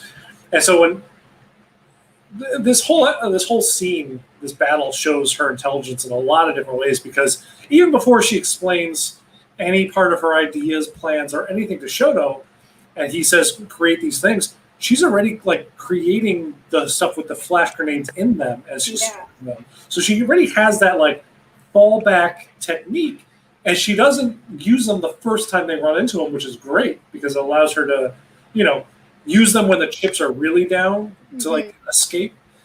And as we know, she tells Shoto before she throws them to like close his eyes, and he's like, "Wait, what? Why?" And then boom, flash grenades. Awesome. Yeah. And I think he like smirks during this time because he's like, okay, that's really cool that she knows that, but now I have to get serious. And then, or is this right after the ice wall? I can't remember. There's a bunch. It all happened so fast. I was like, Yeah. oh my, how do you still this? Because I think he chases after him. Yeah, this one is definitely after the ice wall where he's like waiting to see what's going on. Yeah, they created an ice wall to give them a little bit of time so she can explain her plan, which we'll see unfold in a second. But yeah, so he's stuck back behind it, but he's in a great spot because they created the ice wall between them and the door. So he's just waiting right behind the ice wall because he's like, they're going to have to come this way if they want to escape. So there's no other way unless they take me down or escape that they're winning this. So I'll just sit and wait. And he doesn't mind sitting and waiting. He's got patience. And I think this is when he sees them go off, like the two cloths going over it. Yep. He even like notices, like, well, that's smart. I can't see you, so you can't get your quirks erased if you're in there. And then he gets down there and he realizes she has like mannequins up, like Yep. Got all kinds of craziness going on. And then it's a very elaborate her plan because we do see her creating the coil like his coil beforehand. So we don't know her whole plan. She's creating exactly like his coil, but she does say I don't know what his stuff is made out of, but I made this stuff, and it is it's similar in look, but it has a very different specific element in it. Yeah. And so that's all we kind of get. And then all of a sudden, they emerge as these two clothed figures, cloaked figures, and it's really just two mannequins that Momo's holding up. Yeah. They're both still under that cloak, though. But they're not like where if he was going to throw the coil down to grab them, he's not going to grab them. He's going to grab the mannequins. Yeah, and he grabs one of them and reveals Momo, who has the catapult full of stuff. And I think she like slips a little bit, and then he like jumps back, which was odd. And then she hits the catapult and stuff at him. And then she's like, Todoroki, go ahead and hit your fire underneath low. And this is when Aizawa was like completely confused because they're just throwing stuff at him and then not hitting him with their powers. So like, it's super weird. And then she explains, gives him a science lesson basically, and the coil's having some kind of alloy in it. It is an N. It's like Nictin Nitinol. Yeah. And she said it like changes the coils back to their original. It's a memory shaping thing. Yeah. There's a certain element out there. That's what it is. I don't remember the name of it. That if you heat it up, it returns back to the state it was originally in. It's a memory foam kind of thing. Yeah. So clearly it was wrapped up ball. So when it heated up, it made it super rigid for a second, but then it just collapsed in and wrapped him up and caught him. Yeah. So he got handcuffed with all his weights on and everything like that. And I think she was like even telling him, she's like, well, you could have had me. I made a mistake. And then Aizawa was like, no, I was worried about what Todoroki was going to do. Like, he was going to freeze me or do that stuff. So you totally had it, no matter what's going on. And I think this is when Recovery Girl is like, oh, he's still a big softie inside. Because clearly he backed up because he wanted her to have the win. Yeah. Oh, yeah. It's all said and done that man's a softie. Yep. They look at the kids are all excited because they won. So we do get, after this point, we get a little after credit scene, which is great, which actually I'll just leave it on this scene, even though we're going to start the next episode with this. Yeah. Dan says that was such a specific tactic. It really was. Yeah. But the great scene is, we have Aoyama and Ochako being sucked in from 13, like 13's using their powers, and Aoyama looks over at Ochako being like, oh, don't worry, I had this suit specifically made, so I don't just shoot from my navel laser. He's like, I also have these other areas, and he shoots them from his knees to try to hit 13. But 13 just sucks in the laser blast into her finger, and it's gone. He's like, oh, well, okay, that didn't work. Yeah. And then his glasses get sucked away, and they get disintegrated, and because it's part of his costume, as we know, he gets emotionally devastated from that. And then we get a little bit. We'll pick up on where that takes off because it starts off the next episode with this as well. I think that's why he gets pretty salty after this point too. He's just like, done. Not gonna make. Yeah. Yep. So, favorite moment? This one had a lot of them in it. I was trying to think. It's like there's like a lot of battles in this one too. I mean, they have the Froppy battle, and then you have Momo. I'm gonna go with Momo because I really liked the whole way Aizawa's like rolling it, volunteering to take on that one, just because he had a specific lesson he wanted to teach both of them at the same time. And I just really like the interactions between them. And I think that whole battle was great, but I also like the Todoroki told her what he voted for her. That was super cute and like gave her the right amount of confidence. Yeah, I'm going to go right there with you too. The Momo basically being super indecisive and having a very hard time, but yet being built up by Shoto and in secret, Aizawa a little bit too. She kind of finds herself, and that moment gives her the clarity going forward in the series to be a little bit more confident in herself, a little bit more confident in her ability.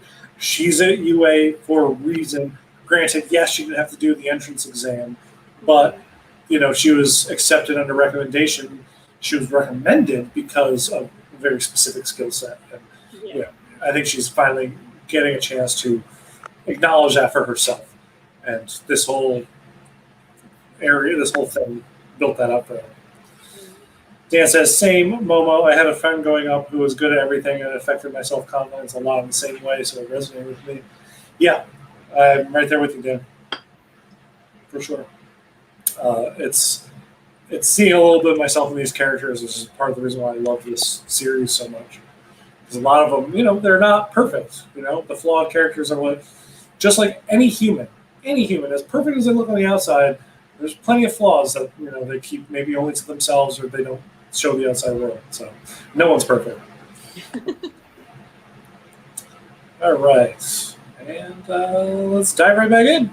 Yeah. Be right back to the Oyama and Ochako fight, and I love this point where she's just like, "How do I beat this? What do I need to do?" And she's trying to think about it all, and she's like, "Oh, what would Midoriya do?" And then as soon as I don't know if they're on the same wavelength, but Yama just calls her out on it. Just like the way he looks at her, he's like, "Are you thinking about Midoriya right now?" And just like, it's like that blatant point where you don't need to say it. Oh, yep. That smarmy look, he's just like, he knows. And he's like, I know exactly what's going through your mind. But honestly, worst time to bring it up. It's not when you want to say something. Okay, it works in their favor, and I'm sure he'll take all the credit for it in the world. However, not the good time to bring that stuff up. I think he's on a different wavelength half the time. Yes. It's like he says that the first thing that comes to his mind, and the poor thing, she's like, "Oh my god, I'm gonna be embarrassed on 8 different levels," and then the next thing she realizes that, oh, I let go. What a cute little drawing too. Yeah, she's like, "Oh no!" And then she just goes then she sees Gunhead in her mind. She's like, "Oh, I do have other things I can do," and then scares poor 13. She basically goes into crazy mode. I loved her face when she realizes what she can do. Yeah. Because 13, let's just say 13 never wants to hurt anybody. No. Regardless, and if they get sucked into their finger, they get disintegrated. So I think even if it was a villain, 13 would then resort to combat training kind of thing. Yeah. But Ochako, I think 13 just underestimated what Ochako's capable of, because maybe the last time they interacted with each other, Ochako did not get trained by Gunhead. Yeah, and I like how this point, and this is actually really good on Oyama too, that he reads it enough where he knows her hand is still available to stuck Ochako in. So he does do his little Oyama Wii thing that takes off across the screen and grabs her other hand. It's just why? Why not? Like, why not? Why not? Yeah, you're absolutely right. It's the fastest way he knows how to go. I don't know what he's shooting at this point in time where it's like probably disintegrated, but it works. So The wall. It's fine.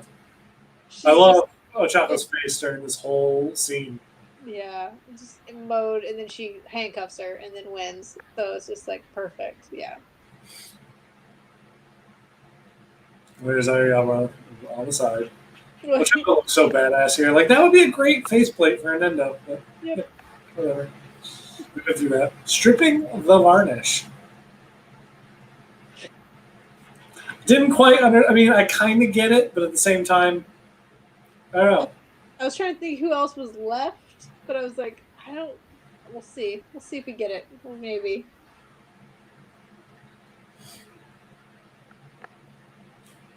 Oh boy, we have Dan talking about the dub. Let's see. Yeah. This doesn't get translated in the sub, but in the dub, after she mentions Gunhead, she says, "I'm a mini battle hero," and cuts to the intro. It's goddamn hilarious. That is ridiculous. Don't listen to the dub. Just kidding. Do whatever.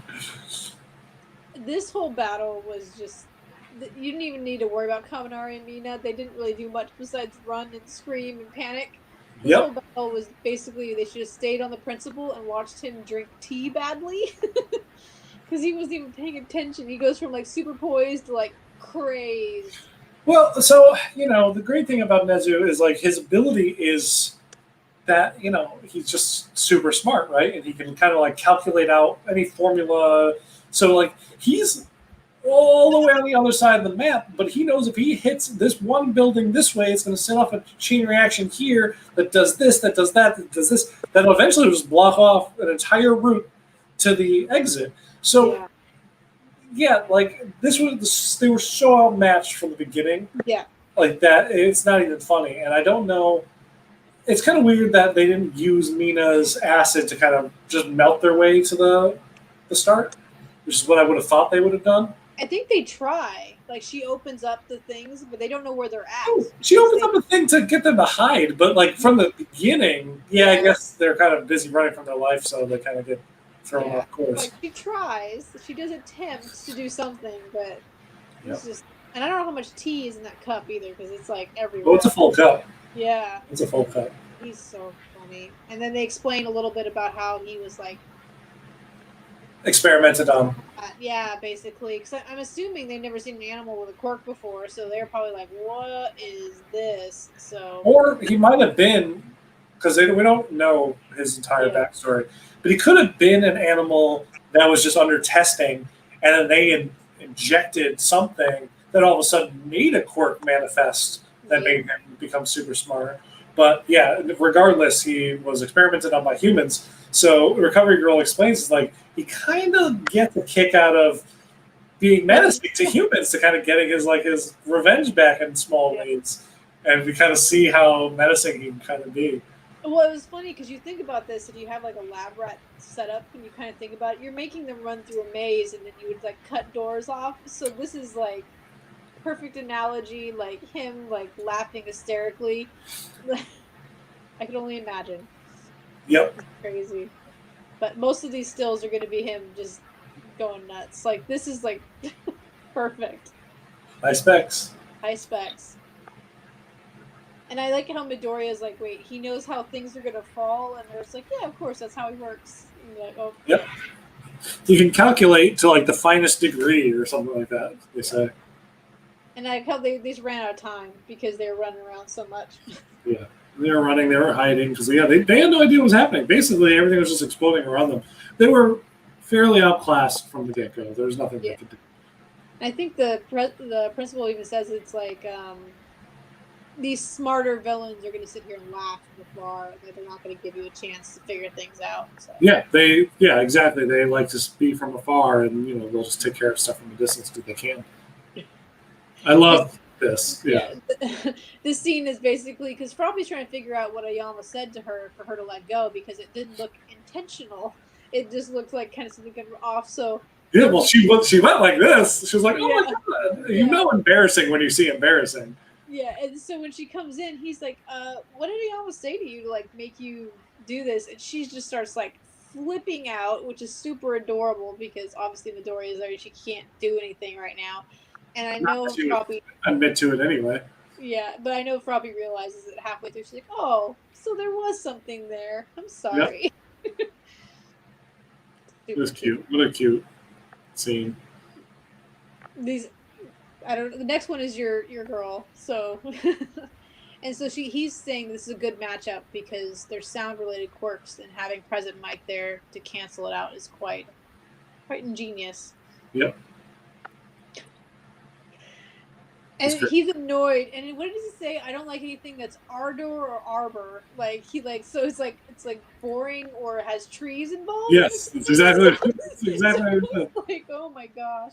And then he just starts screaming. I love that it says yeah when he yells it too. It makes me laugh every time. I love that screenshot of him. It's just so good. I almost made this the screenshot for the episode because it's just such a good, like, crazy look. Cool. Yeah. He was very into his villainousness this time. Yeah, My favorite thing about this too was that Aizawa read his splash screen, not him. Because I loved that. That was so good. I was expecting him to throw a little bit more digs at him during it, but he kept it kind of cool. yeah. But it also, I think it also would have been good for President Mike to give his own too, and just kind of see Yeah. the flair that he would introduce to himself. But I did really like that Aizawa did it. So you can only imagine you can't do it every time. These two are adorable because Jiro is super smart. She actually like was trying to figure out a plan, what's going on, and poor Koji is going through these emotional turmoil because he doesn't know what to do with himself. He's not used to like Terrified of bugs as well, as we learned. well, it's just trying to figure out if all the animals are flying away. So even if he could get a breath out, it was not going to work because Yeah, they'd run. destroying everything. And that's when Jiro realizes the bugs still exist because they're underground. And she's like, "Can you talk to bugs?" And the faces he makes are hilarious. Yep. Yeah, his quirk, voice. What a great splash screen in general. Every Friday night from 1 a.m. to 5 a.m. on Hero FM, it's nonstop blast. Please listen. Yeah, the Your hands bottom up part radio. though, with his first cry, his parents and delivery doctor had blood coming out of their ears, and Yeah. he was just born with that screech. It was just crazy. I knew when I saw this it was going to be a screen grab. I love seeing President Mike in action. Banshee vibes. But, like, cool. Because let's be completely honest. Banshee, not cool. So, and it doesn't have a speaker that gives directional to where his voice is going to. When I was always said that, I was always wondering why. I thought it was just like a neck thing. He wants to be cool, but it has a purpose, which was nice. I thought it was an amplifier at the first time I saw it. I was like, oh, well, he has a speech power. That's speakers that just amplify it or something. But no, it actually allows him to control the direction it goes. So Yeah, which is cool. Yeah. But this guy has the best face expressions for everything because he's like silent, so it's just like scared out of his mind. And Jiro's like, or is he silent? yeah, You know, we think he's silent until this episode. yeah, and then Jiro's like, oh, you can talk, like just like, oh, okay, Yeah, it's great because, like, okay, I understood he has internal monologue. Sure, we get it. But then he actually does talk to the bugs, and Jiro's like, wait, you actually can talk? yeah. I like how she's like, oh, he's not good with bugs, huh? She's like holding that little tiny ant that has scared this poor guy to like. And then she finally tells him, if you want to be a hero, let's pass this, let's do our thing. And he's remembering his mom and like how he's so excited to get into UA. And then he realizes that Jiro's hurt. And he's like, oh, I have to get past this because she's hurting herself trying to pass this. I need to be better. So yeah, I like that they totally showed us that they had him focus in on the blood coming out of her ears. Like, yeah, she has hypersensitive hearing. That's part of her power set. yeah. So President Mike is devastating as a villain to Jiro. You know, they're lucky that on most days they're on the same side. You know, it's just for these tests and whatnot that they're not. And I think she even uses her power to try to cancel out Yeah. his. That's how they're able to talk right now. Yeah. Yeah, and he's just like, what a weak sound. Like, simple and like. He calls it like basic or something like that. Yeah. Crazy, like mean. And I'm like, in my head, I'm like, okay, she has to get better than this. His scarf's adorable in these. What? Thing. What animals are they supposed to be? Or not animals? Like what is happening with their everything? Maybe they're trees. Maybe. I don't know. The mom has horns and stuff. It's just weird. But okay. She's so cute. She's just him with yellow hair. She looks like the mom from the Goldbergs. Yeah. Oh. He finally talks to all the bugs. He gets the courage to do it. This part made me laugh because he's just like, "This is why I don't like forests." He just like freaks out. And those bugs cover and swarm him like. Oh, we just see his eye slowly rolling back into the back of his head as he gets knocked out. I like being outdoors, take photos and stuff, but this is me with bugs. When I get too many of them around, I'm like, what is happening? Where did that come from? Why is it here? I can relate to this because it was gross, and everybody was grossed out. Yeah. That was shocked. Well, not Froppy, because Froppy's probably like, that looks like supper. Yeah. She's a frog. She probably was just like, that's okay. They're all like, oh my gosh. And I think even, Recovery Girl's like, you're a wuss. Oh yeah, how pathetic to be taken down by some. He's like foaming. Poor guy. We have a really cute splash screen of them too. Yeah, cute. I like that. Kona carries Zero out. It was really cute. Mm-hmm. And she was not having it. Oh, this is my favorite. Likes himself. Yeah. I love this where it's like he likes nature. I'm like, he doesn't like bugs, so no, he doesn't like all of nature. He likes all of nature that isn't an insect. They should be clarified there. They made his head super pointy too.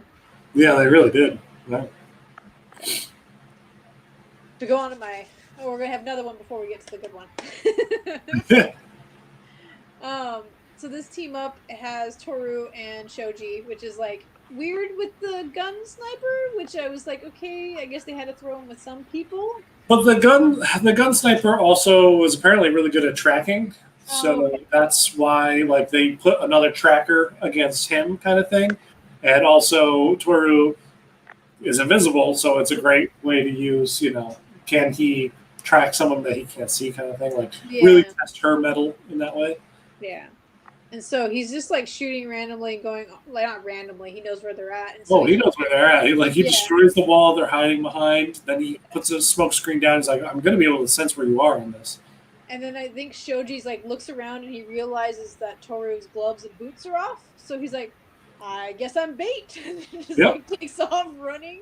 And he's all of a sudden he's like, aren't you giving up a little too easily? And then Toru handcuffs him. And he winks around to see what's going on, and he totally nudges her in her invisible parts and doesn't realize what's going on.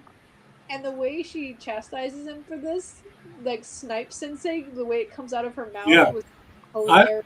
I love it too because his reaction was just bounce. Wait, what? What just happened? What? Yeah. What is and then he realizes that the cuffs are floating in midair, and he's like, oh. And he got really embarrassed because he would not want to do that. And he's I'm so sorry. He's flailing like a child. Yep. I like that. She instantly put the teacher on the defensive, which is great. It's so good. It's such a random thing too because you don't know what she's going to be good at, and I like how also Momo after this she's like, oh, that's just like her. She's so good at these covert things. I'm like, oh, well, she would be. Well, yeah, that's clearly what her. Yeah. When all these kids were chosen in the beginning, and the first time I remember watching My Hero, and I'm like, well, this is supposed to be the best of the best. I had to I sat there and I thought about each student. I'm like, what do they see in all of them? Yeah. Had a very hard time with Mineta. I'm going to be honest. As time goes on, I'm starting to get a little bit of it. But her was, from the very first second, I'm like, I get it. Invisible Man. If you watch The Boys, that one character, it's terrible. But perfect for those types of ops, which is very important, hero work. Can go places no one else can, kind of thing. Yeah. Granted, she has to be naked. They need to make her an outfit made out of her DNA. something, yeah. So she doesn't have to worry about. I think that would still happen though, honestly, because it'd have to be skin tight, but at least it wouldn't be her running around in the nude. So Yes, they need to figure something out. yeah, but this, yeah. And I like how he's like, Midoriya is super proud because even people in the past, they're still UA students, they're still doing their best, they're still doing all this stuff. He's giving this great big speech, and then they all like, well, there's one of them that's not doing too hot right now, and poor Mineta is just like, he's just upset. Yep, running away crying. Yeah, but he's not upset for the right reasons. No, not at all. Is he upset for the right reasons? No, this shot, I was like, oh no, because Midoriya sees the best in everybody. Like literally, like tries to see the good in everybody that's around him and what makes them so awesome. And he's just like, I don't know what to do right now with this person. Yep. Will he redeem himself? Stay tuned. Find out.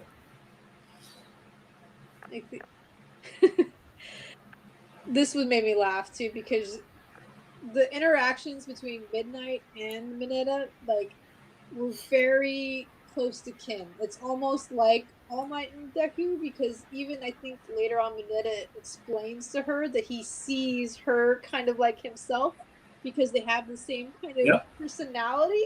But they do actually. Shocking. Yeah, and he like tells her, he's like, you're the reason why I want to be a hero, whether you like it or not. And it's a weird reason, but this is why I'm here. And so it was funny. And I liked that she knew how to undo Sero's helmet too at this time to undo it to like just pushes the buttons on the side. She must have seen him do it or something like that. Yeah. I was like, well, that helmet's useless. Yeah, because you would think that like that's probably part of the reason why he has the helmet is to kind of take care of that situation. But maybe he'll build something in that only his DNA can open up the visors or something like that. Yeah. But I like that he was quick enough that he threw Mineta, and that's why Mineta's upset, because now when Sero fell, he got to touch Midnight all the way down. So it was like super upsetting to him that he got to be laying on her lap this entire time, and he has to run and now figure out how to pass this test. Yep. Yeah. Can you say that, Quirk? No, I don't even know somnambulist. I'm gonna say it that way. Somnambulist. It's a very cool way to put it. I honestly thought her quirk name was just pheromones, but I guess it is. They could have made it that, but they decided to make a little more. So. Yeah. Maybe it's a direct translation for that, whatever the word is that they use in Japan. I'll Google it later. Oh, the crying blood thing grosses me out to no end. Well, that's how upset he is. And he's so upset that Sero was like, and I think Recovery Girl says it best, that you have to have a strong will to do anything. Like, most heroes that just want to be a hero because they want to be a hero and do good will not make it. You have to have something driving you that's stronger. Yeah. And though his drive is not the best, it's still something that's stronger than a lot of other people's. I want to touch a woman's body. I want to be popular with the ladies. Well, he believes that being a hero will make him cool. Because obviously they show screens later on that he's been envious of people through school. Obviously he's shorter and not as attractive as other people, so he's envious of that whole time. He even flashbacks to he remembers Froppy, he'd be calling him out, why are you even here? What do you really want to do with your life? What's going on? Yeah. And he's trying to really think about it. And I think he finally comes to terms, and it's also Midoriya's doing too. He realizes that they're not cool because they're heroes. They're heroes because they're cool. And so he's like, okay, I have to do something to make myself better. Yep. I like that he yells it out too, being like Midoriya, right, Midoriya? I think is what he says, because I think he says all of us out loud. But not like anyone up there can hear it, because as we learned from Ochako, that there's no audio; it's just visual. Yeah. This is because Midnight got bored waiting for him to come back because he ran away, and so she turned sadistic. Basically, came down she was whipping at him and going nuts, she was ready to go. And I think this is also when Recovery Girl said that All Might, Present Might, Cement Toss and Midnight were the ones that were going to be the harder challenges and were for the people they believe needed the strongest push. Yep. Fancy name for sleepwalking. Which is interesting. Okay, so I guess maybe I thought she had the power set to do more pheromones than just that, but I guess it's really just putting people to sleep. I forgot I could do that, by the way, put people's comments on screen. I'll try to remember to do that more. I was like, how did that come up there? I thought that James did it himself. I was all excited. I was like, oh, I didn't even do that. Oh, no. They would, yeah. No, can you imagine if anyone could put whatever they want on screen? It would be terrible. It would just be Ayuyama saves the day, which I don't want on screen, but I'm like, I don't want to put Ayuyama saves the day on screen. But I think this is the point where Mineta calls her out, and he's like, he calls her the pervy hero, just like him, and he's like, you have the same trait that I'm not a fan. It's just like, I'm not a fan of pervy heroes like you. Yeah, it's just like he wants to be that, and he thinks that she's allowed to do what she is allowed to be, so he should be able to too. And so I find this ridiculously cool. He decides to use leftover tape over his mouth. He's suffocating himself, basically, so he could fight back. And he comes up with a plan, slowly taking all those off of his hands so he could have multiples at one time. I mean, for Mineta, this is pretty cool.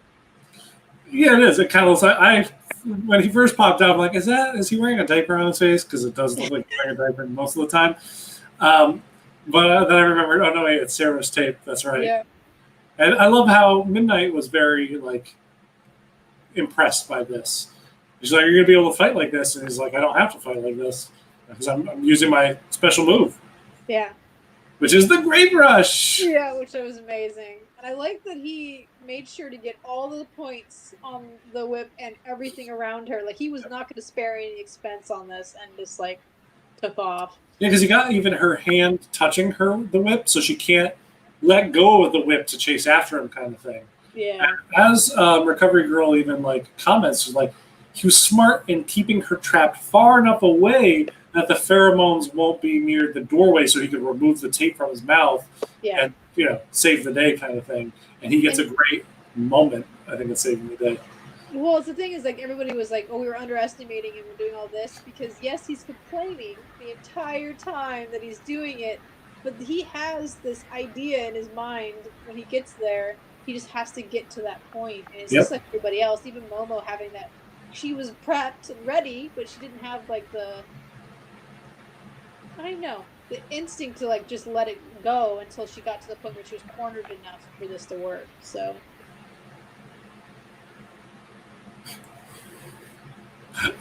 This line made me crack up. This is one of those I was talking about. It was like, just this once, we'll save the boobs for another day. Yeah. Just this once. One time only. It's just great. It is perfect. The ending for this episode is perfect. It was a great moment. Oh, and then we have Midoriya left as they're all excited. He was excited for Mineta. He's excited to start his fight. He walks up and Gloomy Gus is waiting for him. So. Gloomy Gus. That's putting it very, very lightly. But yeah. So there we go. Second to last episode of this season. I know. For us, at least. And then, there's 2 episodes next week that we'll cover. What was your favorite moment from episode 36? I actually forget half of everything that happened because how many students do we have during that? It was ridiculous. There's a lot of them.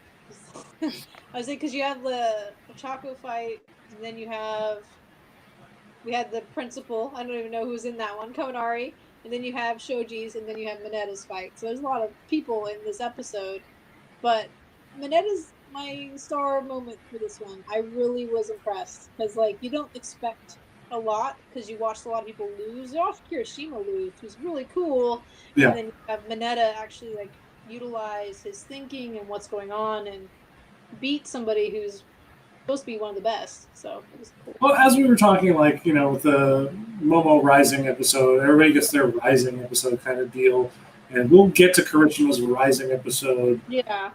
Couple seasons from now, but right now he's still struggling to find himself. He needs his starting line to get to that point, and we'll slowly build. I think season 3 we see a lot of training with these kids. Yeah. That's going to take them from where we see them now to a much higher elevation. So by the start of season 4, they're like much further along. This is a tough one because like I love like a lot of moments in this one with like stuff happening up in the control room. When Ochako comes in and she gets all embarrassed because Froppy calls her out on the stuff.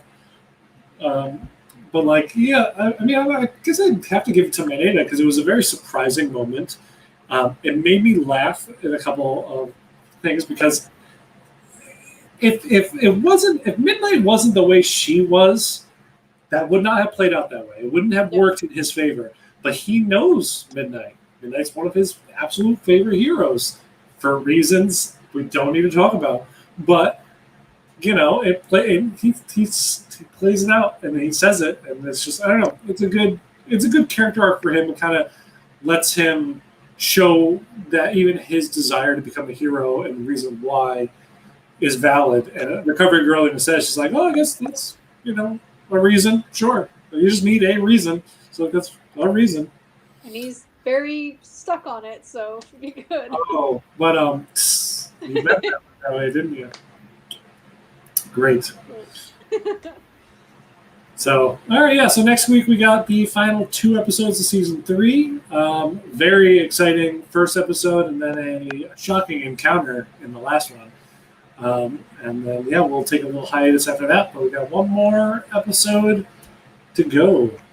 So, thank you guys for joining us this week. We went a little long, but it was a lot of kids to talk about stuff. So I think we'll suspend the toy talk until maybe next week.